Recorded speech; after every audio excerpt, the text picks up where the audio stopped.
গভীর বনে বন্যপ্রাণীর দুরন্তপনা এখন ভাওয়ালের শালবনে। আফ্রিকা থেকে আনা জিরাফ, জেব্রা, ওয়াইল্ড বিস্টের কাছে পরিচিত জঙ্গল হয়ে উঠেছে বঙ্গবন্ধু সাফারি পার্ক। পার্কের ফেন্সি কার্ভ গার্ডেনে মাছের দুষ্টুমি মন কেড়ে নেয় সব বয়সী মানুষের। কার্ভ জাতীয় রঙিন এ মাছগুলোকে পানির ওপর থেকে ডাক দিলেই ছুটে আসে কাছে। উদ্দেশ্য একটাই, খাবার চাই।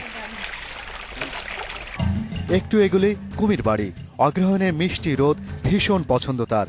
শান্ত খাঁচায় বন্দি অজগর রোদ পোহাচ্ছে বেশ আয়সীভাবেই। মুক্ত পরিবেশে থাকার কথা থাকলেও নিরাপত্তার স্বার্থে ছোট্ট এই ঘরে দিন পার করতে হচ্ছে এই সরীসৃপদের।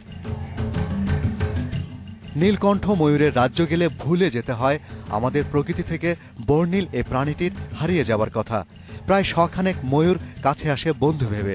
পার্কের সবচেয়ে আকর্ষণীয় প্রাণী ডোরাকাটা বাঘ ও সাউথ আফ্রিকান সিংহ।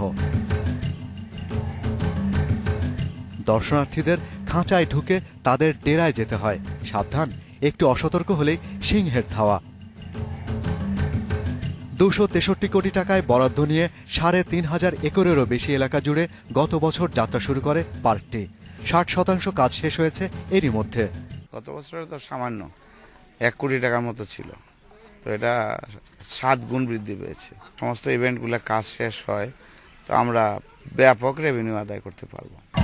নতুন আকর্ষণীয় প্রাণী এনে প্রকল্পের বাকি কাজ শেষ করতে আরও 2 বছর সময় লাগবে বলে জানিয়েছে বন বিভাগ।